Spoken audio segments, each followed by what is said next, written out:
So about a dozen attempts later, I still have not been able to put this together because I'm trying to script this and make it sound as legit as I can. But I'm realizing that's not how I am or who I am or how this is going to have to be.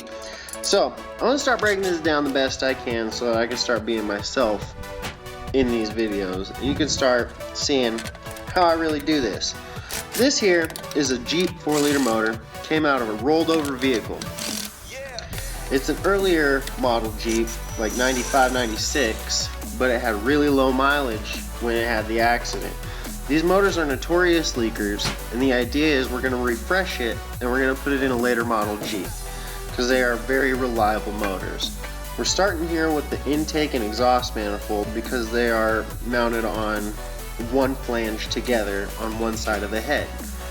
It's very easy to take apart as long as you follow an order of operation. You can see it's hung on there by just one bolt. As we carry on, we've got the valve cover, and we're also going to remove the oil pan here shortly as well.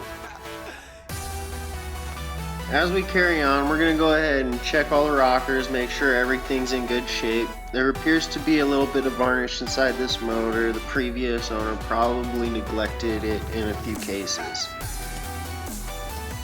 We'll go ahead and roll it over, make sure everything feels free and smooth. This motor hasn't ran in some time.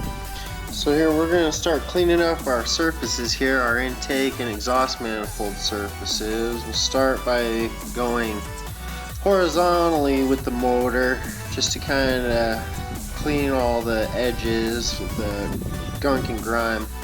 Then I'll go back through and I'll clean all the vertical spots on the manifold mounting surface as well. Here I'm pulling out the crank dampener. Got the bolt pulled out. Got to find the correct bolt to help yank that balancer off of there. Once we get that sorted out, you can see I go to try and install it the wrong way. Go ahead and pull that all back apart. Once I get that corrected, I go ahead and strap an impact to this, and then we'll go ahead and get that harmonic balancer removed. A little bit of poor quality camera magic here. We can then see I've got the impact strapped in there. And then we'll go ahead and start preparing to pull the balancer.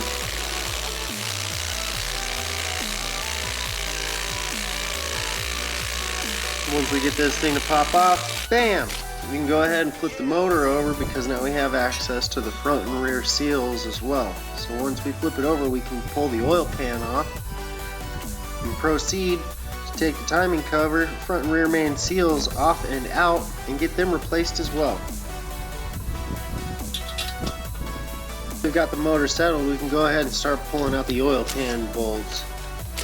We'll just go in a circle around the pan. I don't think it's going to cause any sort of warpage, and it's all getting new gaskets and seals anyway.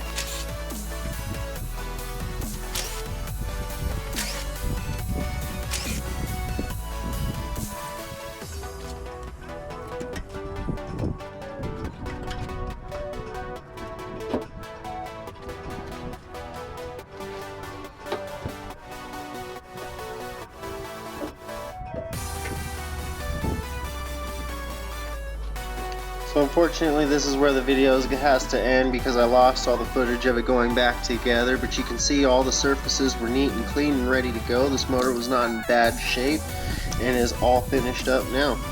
Please like and subscribe, comments below. Thanks.